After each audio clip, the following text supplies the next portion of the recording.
अंतर्गत महाराष्ट्र नवनिर्माण सेना के विभाग अध्यक्ष महेंद्र भालूशाली ने किया बृहन्मुंबई महानगर पालिका और प्रशासन के द्वारा किए गए कामों का भांडाफोड़। अल्पायु एक्सप्रेस न्यूज के हमारे संवाददाता मनोज धोत्रे से बातचीत के दौरान भानुशाली जी ने बताया कि विलगीकरण में रखे हुए लोगों को स्वच्छता का ध्यान न रखते हुए खराब खाना परोसा जा रहा है। साथ ही सफाई कर्मचारियों को भी नहीं दे पा रहे हैं पीपीई किट। लोगों को 8 से 14 घंटे बाद भी नहीं मिल रहा है एम्बुलेंस सुविधा।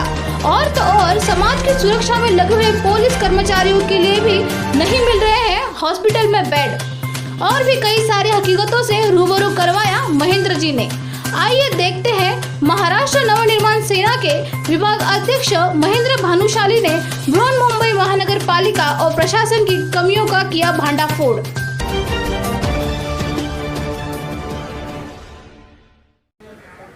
नमस्कार, मैं मनोज धोत्रे अल्पायु एक्सप्रेस से आप सभी का अल्पायु एक्सप्रेस में स्वागत है।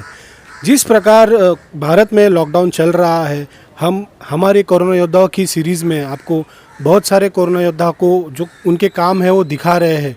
आज इसी प्रकार आज हम आए हैं ऐसी एक जो लोक नेता है, जो गरीबों के नेता जाने जाते हैं, महाराष्ट्र नवनिर्माण सेना चांदिवली विधानसभा के महेंद्र भानुशाली जी, उनके ऑफिस के पास हम आज आए हैं उनसे बातचीत करने के लिए। ये बातचीत बहुत ही कुछ जो हकीकत है, ज़मीनी हकीकत है, वो आपके सामने लेके आने वाले हैं। आप देखते रहिए अल्पायु एक्सप्रेस। नमस्कार, अभी हम आए हैं महेंद्र भानुशाली जी, जो कि चांदिवली विधानसभा महाराष्ट्र नवनिर्माण सेना के विभाग अध्यक्ष है। जैसे कि सोशल मीडिया पे इनके सारे कई वीडियोस वायरल हो रहे हैं और वो वीडियो में जो वो बता रहे हैं कि कुछ यहाँ पे सही नहीं हो रहा है, तो वो ज़मीनी हकीकत जानने के लिए हम महेंद्र भानुशाली जी के ऑफिस में आज आए हुए हैं। तो सबसे पहले महेंद्र भानुशाली जी, आपका अल्पायु एक्सप्रेस में स्वागत है। और आप ज़रा बताइए कि आप किस प्रकार काम कर रहे हैं और आपकी टीम किस प्रकार काम कर रही है। इस वक्त तो चांदिवली विधानसभा के अंदर हमारी महाराष्ट्र नवनिर्माण सेना की पूरी टीम, जितने भी हमारे शाखाध्यक्ष हैं, जितने भी हमारे कार्यकर्ता हैं, उपविभाग अध्यक्ष हैं, सब लोग सचिव हैं, सब लोग जिस दिन से कोरोना लॉकडाउन हुआ उस दिन से लेके आज तक कोई घर में नहीं बैठा है। हम लोग कंटिन्यू दवा मारने का काम कर रहे हैं, हम लोग कंटिन्यू धान्य वाटप कर रहे हैं। हम लोगों ने आर्सेनिक एल्बम 30 जो महाराष्ट्र गवर्नमेंट आयुष मंत्रालय ने कहा है कि ये दवा हर घर तक पहुँचे तो अच्छा है ह्यूमिनिटी पावर बढ़ने के लिए, इसलिए हमारे कार्यकर्ता वो दवा भी घर घर तक पहुँचाने का काम कर रहे हैं। हर तरह की जो पब्लिक की कंप्लेंट आ रही है हमारे पास, उसका हम पूरी तरह से उनको न्याय देने का काम कर रहे हैं। जी बिल्कुल, जैसे कि आप सोशल मीडिया पे आपके जो वीडियोस आ रहे हैं, उसी प्रकार हमारे पास जनता के बीच जाके हम लोगों ने सर्वे किया, तो उसमें हमको जनता के कुछ सवालात हैं, वो जो मैं आज आपसे पूछने वाला हूँ। तो आप मुझे बताइए कि ये जो क्वारंटाइन सेंटर का आपका जो वीडियो था, तो उसके बारे में आप मेरे को थोड़ा जानकारी दीजिए कि क्वारंटाइन सेंटर में लोगों को जो खाना प्रोवाइड हो रहा है, पानी प्रोवाइड हो रहा है, वहाँ की व्यवस्था किस प्रकार है जो क्वारंटाइन सेंटर की? कैसा है, हमारे जरीमरी के अंदर एक होटल था, कुछ क्वारंटाइन किए हुए लोगों को वहाँ पर 55 लोगों को वहाँ पे रखा हुआ था। वहाँ पे एक दिन उनको खाने में थोड़ा प्रॉब्लम आया, बाल वगैरह सब आए, तो उन्होंने सोचा कि अपने घर में भी ये सब चीज़ें होती है, तो हम लोग नेगलेक्ट किया उन लोगों ने। दूसरे दिन उनको खाने में कीड़ा आया, तो उन्होंने बीएमसी अधिकारी को कहा कि ये परिस्थिति और हमको खाने में कीड़े आ रहे हैं। तो बीएमसी अधिकारी ने बोला कि ठीक है, कल से आपको कोई प्रॉब्लम नहीं आएगा। फिर दूसरे दिन सुबह में इनको नाश्ता आया कांदा पोहा। अब वो कांदा पोहा उन्होंने जैसे खोला, उसके अंदर इतनी गंदी बास थी कि वो आदमी तो छोड़ो जानवर भी नहीं खा सकते। इस प्रकार का खाना वहाँ पे इन लोगों को कंप्लेंट देने के बावजूद भी कोई सुधार नहीं हो रहा है, वैसे के वैसे ही खाने वहाँ पर उनको आ रहे थे। फिर उन्होंने मुझे कॉल किया, मेरा संपर्क किया, मैं वहाँ पे खुद गया। वहाँ पे बीएमसी के अधिकारियों से मैंने इसकी कंप्लेंट की। बीएमसी के अधिकारी वहाँ पर आए। बीएमसी के अधिकारी वहाँ पर आने के बाद में उन्होंने खाना जहाँ से बनता है उसे बदली करने के बजाय उन लोगों ने जो वीडियो बनाया था, एक वीडियो बना के वायरल किया था, जो वीडियो हर न्यूज़ चैनल में आया था, उन्होंने, मुझे ऐसा लग रहा है वो खुन्नस निकालने के लिए, आप सोचिए, सिर्फ 2 दिन बचे थे, किसी के 2 दिन थे, किसी के 3 दिन बचे थे अपने घर पे जाने के लिए क्वारंटाइन में से, उन लोगों को शिफ्ट करके उनके पूरे कपड़े, उनके सब कुछ 6-6 महीने के उनके बच्चे थे, उनको लेके वापस उनको संघर्ष नगर में एक क्वारंटाइन सेंटर गवर्नमेंट का बना था, उसके अंदर सिर्फ 2 दिन बाकी थे। अगर कुछ सिस्टम बनाते, खाने वाले को बदली करते, तो उनको ये नौबत नहीं आती। सिर्फ खुन्नस निकालने के लिए उन लोगों ने, मुझे ऐसा लग रहा है कि उनको क्वारंटाइन सेंटर में भेज दिया। मतलब आपका कहना है कि इसमें जो बीएमसी भी सपोर्ट नहीं कर पा रही है लोगों को, वहाँ पे जो क्वारंटाइन सेंटर में लोग हैं उनको पूरा मदद नहीं कर पा रही है लोगों की।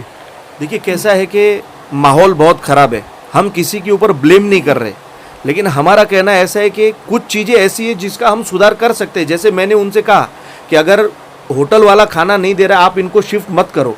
हम हमारे तरफ से, महाराष्ट्र नवनिर्माण सेना की तरफ से, इनका 4-5 दिन का जो भी खाने की व्यवस्था है हम हमारे तरफ से कर रहे हैं, हमको अब मौका दो। लेकिन इन लोगों ने कुछ नहीं सुना और कंपलसरी मैं सब अधिकारियों से मिला, लेकिन उन्होंने बोला नहीं, हम इनको वहाँ पर ट्रांसफ़र करके करेंगे ही, और आखिर उन्होंने उन लोगों को वहाँ पर ट्रांसफ़र किया। जैसे कि और एक बात मैं आपसे पूछना चाहता हूँ कि हमने देखा कि कुछ मेडिकल इमरजेंसीज आ रही है आपके विभाग में, तो उसके लिए आपका बीएमसी का सहकार्य कैसा हो रहा है मेडिकल इमरजेंसीज के लिए यहाँ पे आपके विभाग में? देखिए, एक तो हमारा एल वार्ड कोरोना का हब हो चुका है। यहाँ पर आपको अगर आप इंक्वायरी करेंगे तो डेली 50-100 केस मेरे ख्याल से डेली आ रहे, 50 केस तो मिनिमम डेली आ रहे। लेकिन यहाँ पर 2-2, 3-3 दिन बेड नहीं मिल रहे। 1916 ये जो गवर्नमेंट ने फ़ोन नंबर दिया है कि आप इसके ऊपर कांटेक्ट करो, आप सोचिए 1916 पे 3 नंबर दबाएंगे तो बोल रहे कि एक काम करो, आप 1 नंबर दबाओ, 1 नंबर दबाएंगे तो वो बोलते हैं आप एमओच से बात करो, एमओच से बात करेंगे तो वो बोलता है मेरे हाथ में कुछ नहीं है बेड अवेलेबल करना। अभी आप सोचिए, अभी रनिंग में आपको बता रहा हूँ, आधे घंटे पहले मुझे फ़ोन आया था कि उनके पिताजी नॉर्मल, उनको सांस लेने में प्रॉब्लम था, तो फौजिया हॉस्पिटल में उनको एडमिट किया। लेकिन वहाँ पे बुखार जैसा कुछ आया, कुछ तो हुआ, तो उन्होंने कोविड प्राइवेट में खुद का टेस्ट कराया, अब उनका पॉजिटिव आया। अब वो कल से परेशान है, लेकिन उनको बेड नहीं मिल रहा है। अब सोचिए, फौजिया वाला बोल रहा है इनको लेके जाओ यहाँ से। अभी वो कोविड हॉस्पिटल नहीं है, वहाँ दूसरे पेशेंट भी होंगे, लेकिन वो कोविड वाला वो फौजिया बोल रहा है इनको लेके जाओ, हम लोग रखेंगे नहीं, लेकिन यहाँ बेड नहीं मिल रहा। तो अब करे क्या आदमी, करे क्या? मुझे तो यही सवाल हो रहा है कि टीवी पे रोज कुछ ना कुछ दिखा रहे, आज यहाँ पे 200 बेड अवेलेबल है, आज यहाँ पे 180 बेड अवेलेबल है, तो वो कहाँ हो रहे? लोगों को बेड ही नहीं मिल रहे, तो हम क्या समझे? कुछ समझ में नहीं आ रहा है, कोई सुविधा नहीं है, लोग परेशान है। महेंद्र जी, अभी देखिए कि जो सरकार है, तो जैसे हमारे हिसाब से यहाँ पे जो आमदार है, नगर सेवक है, वो उसी रूलिंग पार्टी के हैं, तो मतलब वो सरकार की तरफ से है, तो उनका यहाँ पे कैसा काम चल रहा है? देखिए, अगर काम करने की बात आप करेंगे उनके और हमारे बीच के अंतर को, तो हम भी घर घर जाके दवा मार रहे हैं, हम लोगों को जिनको खाना नहीं मिल रहा है उनको खाना दे रहे हैं, हम उनको किट दे रहे हैं, हम आर्सेनिक एल्बम 30 हम दे रहे हैं, वही काम नगर सेवक और आमदार कर रहे हैं। तो आप मुझे बताइए ना, वो हमसे एक्स्ट्रा क्या कर रहे हैं? वो नगर सेवक हैं, वो आमदार हैं, तो उस पावर पे उन लोग क्या काम कर रहे हैं? आज 10 लाख रुपया, आप मानेंगे नहीं, बीएमसी ने 10 लाख रुपया इनको फंड दिया है। तो आप ये 10 लाख रुपये का इन्होंने किया क्या? बीएमसी का फंड का उन लोग वापर कर रहे और दिखा रहे ये है कि खुद की पार्टी का प्रचार कर रहे। ये कहाँ का नियम है? पैसा बीएमसी का, तो आप बोलिए ना बीएमसी की तरफ से खाना जो बट रहा है इन लोगों को, रोज बीएमसी 500 से 1000 लोगों का खाना दे रही है, तो वो नगर सेवक और आमदार लोग, जो भी नगर सेवक आमदार हैं वही नगर सेवक है, तो वो ये दिखाते हैं कि ये खाना हम बांट रहे हैं। ये क्यों करने का? अगर बीएमसी ने दिया तो आप लोगों को बताओ कि ये खाना बीएमसी दे रही है, ये सरकार दे रही है, हम हमारे पैसे से नहीं दे रहे, हम हमारे पैसे से दे रहे, हमारे पास कोई फंड नहीं है, हम हमारे से जितना हो रहे, हम जो काम कर रहे वही काम नगर सेवक और आमदार कर रहे हैं। अभी आपको मैं एक बहुत बड़ी घटना बता रहा हूँ, पुलिस कोविड करके कार्ड बन रहा है पुलिस स्टेशन में, तो मैंने भी पुलिस अधिकारी से, सीनियर पुलिस स्टेशन से संपर्क किया। मैंने बोला सर, हमारे भी कुछ कार्यकर्ता लोग हैं जिन्हें आप लोगों के साथ में रहकर जनता की सेवा करनी है, क्योंकि रोड पे अगर कोई निकला तो पुलिस अच्छे लोगों को ही घर में डंडे मार के अभी भगा रही है, क्योंकि उन्हें मालूम नहीं पड़ रहा है क्या करना है। पुलिस भी परेशान है क्योंकि उनके हाथ भी बंध चुके। तो मैंने सीनियर साहब से कहा, तो सीनियर साहब ने कहा कि हमें ऊपर से ऑर्डर है कि नगर सेवक जो नाम देगा उन्हीं लोगों को वो कार्ड बना के देना है। अब आप सोचिए, हम लोग सेवा नहीं कर सकते? हमको भी इच्छा है जनता की सेवा करने का, पुलिस लोग आज परेशान है, हम भी चाहते कि उनके साथ हम जुड़कर कुछ काम करें, लेकिन ये कार्ड उनके कार्यकर्ताओं को दिए जा रहे हैं और उनके कार्यकर्ता और ये जो नगर सेवक लोग हैं अपनी पार्टी का प्रचार कर रहे हैं। तो ये काम सरकार का है, सरकार सबकी होती है, सरकार कोई नगर सेवक और आमदार की पर्सनल नहीं होती, किसी पार्टी की नहीं होती है, लेकिन यहाँ पर तो खुद की पार्टी का प्रचार हो रहा है। ये कैसे चलेगा?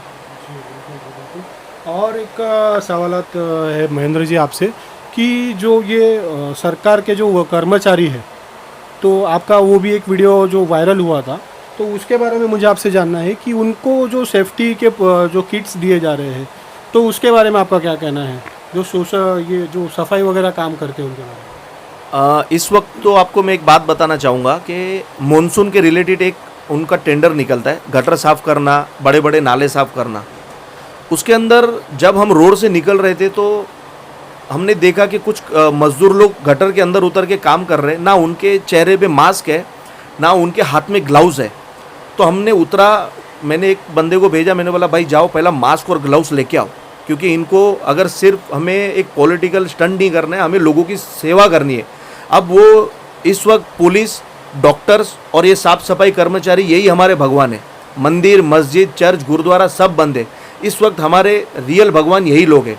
लेकिन इनको आपने क्या प्रोवाइड किया बीएमसी की तरफ से, हमने उनको पूछा तो उन्होंने बोला हमको एक 10 रुपये का मास्क 8 दिन पहले दिया था। अब आपको भी पता है कि ऐसे मास्क टूट जाते, उनको ग्लव्स नहीं देते। अब मैंने आपको बताता हूँ, उनके टेंडर में N95 जो मास्क आता है, वो मास्क इनको देना चाहिए। अच्छे अच्छे ग्लव्स, इस तरह के जो ग्लव्स होते हैं, ये ग्लव्स उन्हें देना चाहिए। लेकिन ये कॉन्ट्रैक्टर लोग और अधिकारी, मुझे तो ऐसा लग रहा है कि ये मिल के कुछ ऐसी चीज़ें उन तक प्रोवाइड नहीं कर रहे। मैंने बीएमसी अधिकारी को कॉल किया कि आप एक कॉन्ट्रैक्टर के ऊपर कार्रवाई करो, तो बोलता है अरे क्या कार्रवाई करने का, इसको एक मेमो दूंगा, इससे ज़्यादा मैं क्या कर सकता हूँ। तो अगर आप इन लोगों को नहीं सुरक्षा दे पा रहे जो हमारी सेवा कर रहे, कल अगर ये कर्मचारी लोग अगर स्ट्राइक पे उतर गए तो हमारे घर से कचरा कौन उठाएगा, हमारे ये गटर साफ कौन करेगा, ये इस चीज़ के ऊपर सोचना चाहिए।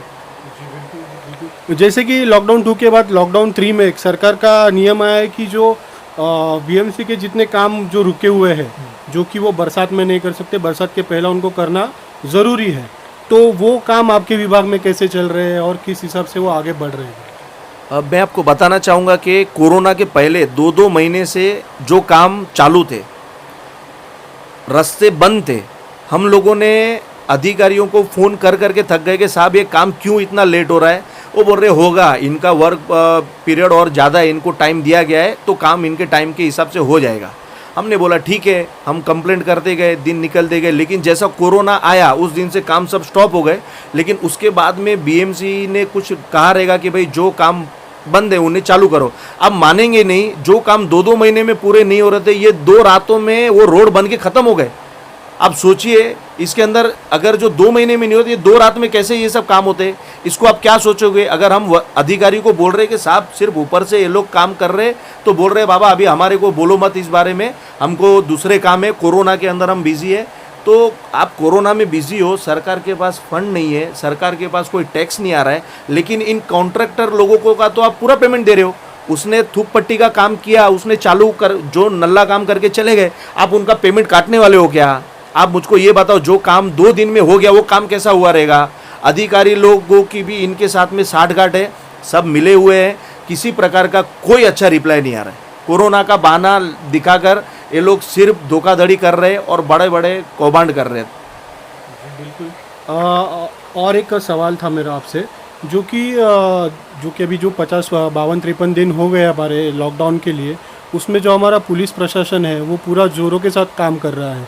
उनमें से उनको भी ये कोरोना की बाधा हो रही है, तो आपके विभाग में ऐसा कुछ आपके निदर्शन में आया हुआ है जो कि यहाँ पे जो है कि पुलिस वसाहत भी है यहाँ पे बाजू में, तो वहाँ के जो पुलिस पेशेंट्स हैं उनको सरकार की तरफ से कैसी मदद पहुँच रही है, या ठीक से उनको हॉस्पिटलाइजेशन हो रहा है कि नहीं? मैं आपको मेरे उस सीनियर अधिकारी का नाम नहीं बताऊंगा, पुलिस अधिकारी का। हम लोग जस्ट ऐसे खड़े थे तो उन्होंने कहा कि अपने ही एक पुलिस अधिकारी को कोरोना पॉजिटिव आया। उन लोगों ने एम्बुलेंस को कॉल किया।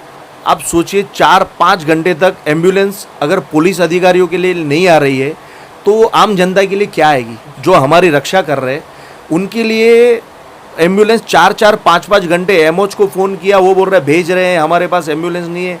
तो फिर ये टीवी पे क्यों दिखा रहे हो कि हमारे पास हर सुविधा उपलब्ध है? आज पुलिसकर्मी इतने कोरोना पॉजिटिव आ रहे हैं, उसका कोई लिमिटेशन नहीं है। मैं आपको कल हीनानंदानी का एक एग्जाम्पल देता हूँ। एक रेलवे कर्मचारी है, हमारे पुलिसकर्मी है, उनको कोरोना पॉजिटिव नहीं था। वो एक्चुअली गोदरेज के अंदर एडमिट थे, तो वहाँ से उसका बजट बहुत ज़्यादा था।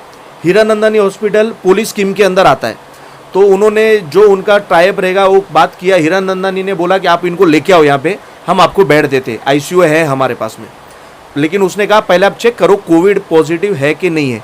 उसने कोविड पॉजिटिव नहीं आया, नेगेटिव आया, तो उन्होंने बोला ठीक है आप लेके आओ। जब वो पेशेंट वहाँ पहुँचा, हीरानंदानी हॉस्पिटल को पता चला कि ये तो पुलिस स्कीम के अंदर है।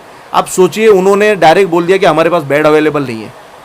ये कितनी बड़ी एक हमारा अहोभाग्य बोलो कि हमारा दुर्भाग्य बोलो, हमारे पुलिस लोगों को इस तरह की परेशानी झेलनी पड़ रही है। वहाँ पर हमें संपर्क किया गया, हम वहाँ पर गए, लेकिन वहाँ पे जाने के बाद एक ऐसी घटना घटी, बेड नहीं था, तो पुलिस के मार्फत उनका जो भी डिपार्टमेंट होगा उन्होंने फोर्टिस के अंदर उनका बेड अवेलेबल कर दिया। हीरानंदानी ने उनको 13,000 रुपये का बिल दिया। बोलता है ये 2 घंटे जो आप यहाँ पे एडमिट थे, इसका 13,000 रुपये बिल भरो। मैंने हीरानंदानी वाले से कह दिया कि साहब हम आपको एक रिक्वेस्ट कर रहे हैं, इतना भी पुलिस को परेशान मत करो, वो डिस्टर्ब है। आप पैसे मांग रहे हो, मैं तो बोल रहा हूँ आपकी गलती की वजह से जो एम्बुलेंस के 6,500 रुपये लगे, आप हमको वो दो। 6,500 रुपये तो 13,000 में से हम 1 रुपया भी नहीं देंगे। फिर उन्होंने आपस में डिस्कस किया। उन्होंने उस पुलिसकर्मी का महाराष्ट्र नवनिर्माण सेना ने अपनी स्टाइल में जब बात किया कि एक बात ध्यान में रखना, अगर आपने 1 रुपया भी लिया तो ये बिल्डिंग के जो भी कांच है, अगर ये टूटेगी ना तो पुलिस ही आने वाली है। आप जिसको बुलाओगे वो पुलिस ही आएगी और हमारे पे जो कार्रवाई होगी चलेगा, लेकिन 1 रुपया पुलिस को हम देने नहीं देंगे। फिर उनकी कमेटी ने डिसाइड किया कि पुलिस के पास से हमें पैसा नहीं लेना है, फिर उसका बिल माफ़ किया। आप सोचिए कि एक पुलिस कर्मियों को अगर बेड अवेलेबल नहीं हो रहे हैं, लेकिन मैं आपको बताना चाहूँगा कि अगर आज के टाइम में किसी नगर सेवक को या किसी आमदार को अगर कोरोना हो रहा है तो उनको प्राइवेट हॉस्पिटल के अंदर एक अच्छा बेड तुरंत ऑन दी स्पॉट अवेलेबल हो रहा है। इसको क्या समझना चाहिए, पुलिस कर्मियों के लिए बेड नहीं है, लेकिन आमदार और नगर सेवक को हुआ तो बीएमसी के कोटे में, जो एक बीएमसी का कोटा होता है हर हॉस्पिटल का, मुझे ऐसा लग रहा है कि उसमें से उनको तुरंत बेड अवेलेबल हो रहे हैं, लेकिन पुलिस कर्मियों को कोई किसी भी प्रकार के बेड अवेलेबल हो नहीं रहे। क्यों? क्योंकि नगर सेवक लोग, आमदार लोग बाहर निकलते 10 मिनट के लिए, बराबर है, अपने 2-4 वीडियो बना देते हैं और पब्लिक को दिखा रहे कि हम लोग तो फुल काम कर रहे हैं। और ये जो पुलिसकर्मी जो अपने घर में नहीं जा रहे, जिन्होंने अपने बीबी बच्चों को नहीं देखा कई महीनों से, जाते हैं तो भारी बाहर से नहा धोकर उन्हें वापस आना पड़ रहा है। ऐसे लोगों के लिए अगर हमारे पुलिसकर्मियों के लिए भी अगर बेड नहीं है तो ये हमारे लिए शर्म की बात है। मैं सीएम साहब से एक बात कहना चाहूँगा कि ये जो आप फेसबुक लाइव पे आते हैं और बड़ी बड़ी बातें जो जनता को बता रहे हैं ना, ऐसा कुछ नहीं हो रहा है, ऐसा कुछ भी नहीं हो रहा है। आप सिर्फ बता रहे हो कि यहाँ पे ये बेड है, यहाँ पे ये बेड है, आम्हाला कोरोनाशी लढायचं आहे का, कोरोना आम्हाला बरोबर घेणार आहे का, कुछ भी स्टेटमेंट दे रहे हो सीएम साहब। आपके इन स्टेटमेंट से कुछ नहीं होने वाला है। पब्लिक को मालूम पड़ चुका है कि आपने पुलिसों के भी हाथ बांध दिए। आप एक बात देख लीजिए, जब कोरोना की स्टार्टिंग थी आपको रोड के ऊपर लोग नहीं दिखते थे, पुलिस अपना रंग दिखा रही थी, अपना पावर दिखा रही थी। बड़े बड़े डंडे जब पड़ रहे थे ना, तब लोग अपने घरों में थे। अब मानिए हमने हमारा गुड़ी पाड़वा हमारे घर में किया, हमने हमारी रामनवमी हमारे घर में की, उसके बाद में हमारे कई ऐसे त्यौहार आए हमने हमारे घर में मनाए, हम बाहर नहीं आए। वो भी हमारे त्यौहार रोड के ऊपर मनाने वाले थे। गुड़ी पाड़वे की हमारी भी रैली निकलती है, रामनवमी की हमारी भी रैली निकलती है, हिंदू धर्म की रैली निकलती है, लेकिन आपने हमारे मुस्लिम बांधवों को समझाया ही नहीं कि आपको रमज़ान भी घर में करना है। आपने इन लोगों को खुश करने के लिए इनको परमिशन दे दी। आज आप देखिए मोहम्मद अली रोड के वीडियो घूम रहे हैं, हजारों की तादाद में। कोई लॉकडाउन नहीं है, कोई लॉकडाउन नहीं है, लेकिन उनको कोई रोक टोक नहीं है। मैं उनके त्यौहार का विरोध नहीं कर रहा हूँ, ना मैं उनका विरोध कर रहा हूँ। मैं ये कहना चाह रहा हूँ कि आपने उनको समझाया नहीं कि रमज़ान हम घर में भी मना सकते हैं, नमाज हम घर में पढ़ सकते हैं। इस वक्त हमने खरीदी नहीं की तो भी चलेगा, लेकिन ऐसी कोई फैसिलिटी न देते हुए सिर्फ मुसलमान समाज को खुश करने के लिए, मैं ये कहना चाहता हूँ, उस धर्म को खुश करने के लिए आपने ऐसी परिस्थिति में उनको परमिशन दे दी कि आपके लिए मार्केट खुले रहेंगे ये टाइम से लेके ये टाइम तक।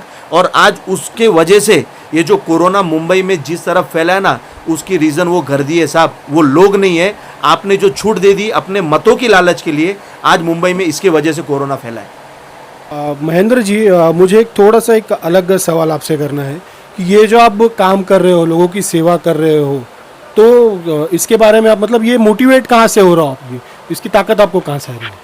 देखो, ये जो हम जो मोटिवेट हो रहे हैं, इसके पीछे सबसे बड़ा एक रीज़न है हमारे आदरणीय राज साहब ठाकरे।